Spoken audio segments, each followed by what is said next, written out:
20 November 1659 જ્યારે કપટનો અંત થયો અને સ્વરાજ્યનો સૂર્યોદય થયો. ઇતિહાસના પાનાઓમાં સુવર્ણ અક્ષરે લખાયેલી આ તારીખ માત્ર એક દિવસ નથી, પરંતુ મરાઠા સ્વાભિમાન, અતૂટ બુદ્ધિમત્તા અને અજોડ વીરતાની અમર ગાથા છે. બીજાપુરની સલ્તનતે અહંકારમાં ડૂબેલા અફઝલ ખાનને છત્રપતિ શિવાજીને જીવતા કે મરેલા પકડવા માટે મોકલ્યો હતો. 10,000 સૈનિકોની વિશાળ ફૌજ સાથે નીકળતી વખતે અફઝલ ખાને ભારે ઘમંડ સાથે કહ્યું, હું શિવાજીને ઘોડા પરથી ઉતાર્યા વગર જ બાંધીને લઈ આવીશ. પરંતુ તે ભૂલી ગયો હતો કે તેની સામે કોઈ સામાન્ય યોદ્ધા નથી, પણ રણનીતિના સાક્ષાત સિંહ શિવાજી મહારાજ હતા. રણનીતિ અને જાળ. મહારાજે સમજૂતીનું નાટક રચ્યું. પ્રતાપગઢના ગીચ જંગલોમાં મરાઠા સેનાને ચતુરાઈથી છુપાવી દેવામાં આવી. વકીલ કૃષ્ણજી ભાસ્કરે શત્રુની દરેક ચાલ મહારાજને પહેલા જ જણાવી દીધી. પ્રતાપગઢનો મુકાબલો. જ્યારે બંને સામસામે આવ્યા ત્યારે દ્રશ્ય જોવા જેવું હતું. અફઝલ ખાન કમરે તલવાર લટકાવીને ઘમંડમાં ઊભો હતો, જ્યારે શિવાજી મહારાજ સાવ નિશસ્ત્ર અને શાંત દેખાતા હતા. પણ સત્ય અલગ હતું. મહારાજના વસ્ત્રોની અંદર લોખંડનું કવચ હતું, મુઠ્ઠીમાં વાઘ નખ છુપાયેલા હતા અને હૃદયમાં સ્વરાજ્યની આગ હતી. દગાનો જવાબ.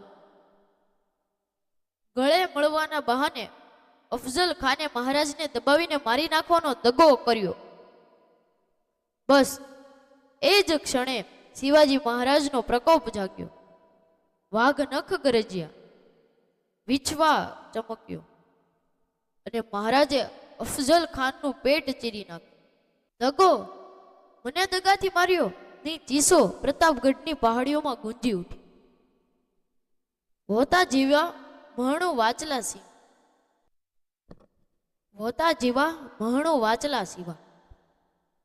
જ્યારે અફઝલ ખાનના અંગરક્ષક સૈયદ બાદાએ મહારાજ પર વાર કર્યો, ત્યારે મહારાજના અંગરક્ષક વીર જીવા મહાલે પળવારમાં જ તેનો ખાત્મો બોલાવી દીધો. સ્વરાજ્યનો વિજય. તોપના ગર્જના સાથે જ જંગલમાં છુપાયેલી મરાઠા સેના શત્રુ પર તૂટી પડી. હજારો બીજાપુરી સૈનિકોનો ફસાયો થયો. 65 હાથી, 4,000 ઘોડા અને અઢળક સંપત્તિ સ્વરાજ્યની ચરણોમાં આવી. આ માત્ર એક યુદ્ધની જીત નહોતી, પણ સમગ્ર ભારત વર્ષ માટે એક સંદેશ હતો. હવે અત્યાચાર નહીં, હવે સ્વરાજ્ય ચાલશે. છત્રપતિ શિવાજી મહારાજે વિજય બાદ વીરોને સન્માન આપ્યું અને શહીદોના પરિવારોને પિતા તુલ્ય સહારો આપ્યો. આ છે આપણો ઇતિહાસ, આ છે આપણું ગૌરવ. જો આ ગાથા વાંચીને તમારી રગોમાં પણ દેશભક્તિનું લોહી ઉકળ્યું હોય ને, તો વિડીયોને લાઈક કરો, કોમેન્ટમાં જય ભવાની જય શિવાજી લખો, શેર કરો, જેથી દરેક ભારતીયોને આપણો સાચો ઇતિહાસ યાદ રહે. જય ભવાની જય શિવાજી.